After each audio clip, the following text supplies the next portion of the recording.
whilst we don't want to overemphasise the All Blacks 6-2 split between forwards and backs on the bench, when I think of All Blacks rugby, maybe when you think of All Blacks rugby, I don't think of a default to that type of emphasis. The All Blacks are more prone to consider how they can alight, how can they can attack, how they can initiate out with the backs, and maybe do something different with that configuration. Maybe add another outside, maybe have the ability to have a 10-15 and not just simply an inside back in that spot for the three backline players on the bench. And so you don't normally see, even if the All Blacks are wanting to test, this is not the way they normally go about things. And so, to my way of thinking, this indicates a bit of an emphasis.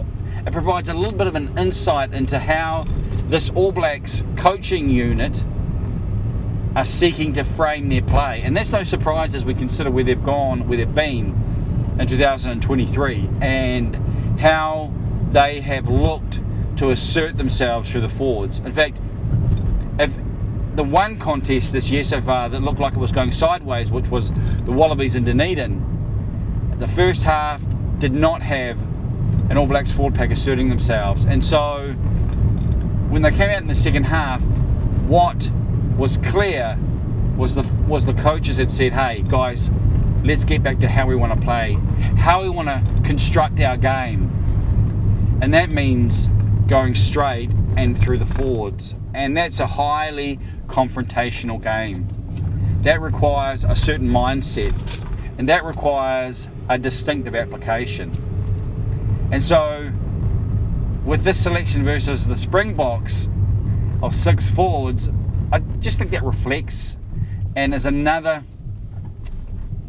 witness to what Jace Ryan is doing, what he's trying to do, the type of mindset, the type of culture they're looking to create with this All Black side, and to make a statement that yes, we want to play with the ball, we want to make it sing, but our voice in a rugby world starts with the forward pack. And so I think it's encouraging. I think it shows a clarity.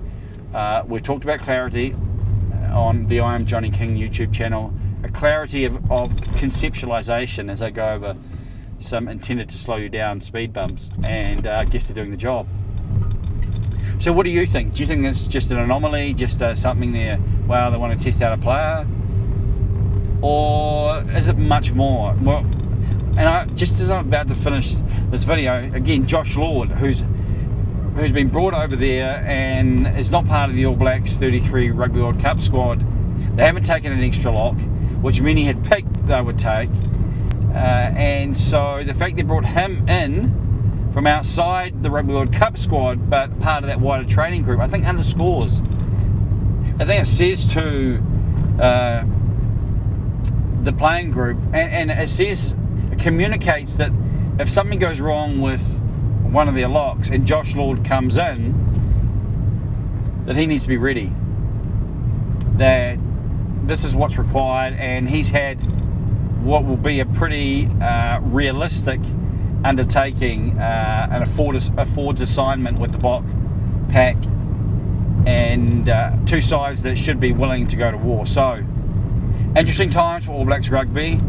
A back to basics approach has been part of 2023, and one that should encourage those who bleed All Black, because it's too easy for the All Blacks to want to get in front of themselves, to want to look at the size of the engine in their car, or look at the size of the horses that are out wide. However you want to frame it, it's too easy for them to look past the very perfunctory and beginning points of a sporting contest or a rugby contest, when that is so fundamentally required for them to have the space, that are dominated and close. Because if this All Black side can dominate up front, then they have got the pieces out wide to finish, and the mindset and attitude and rugby culture to know what to do.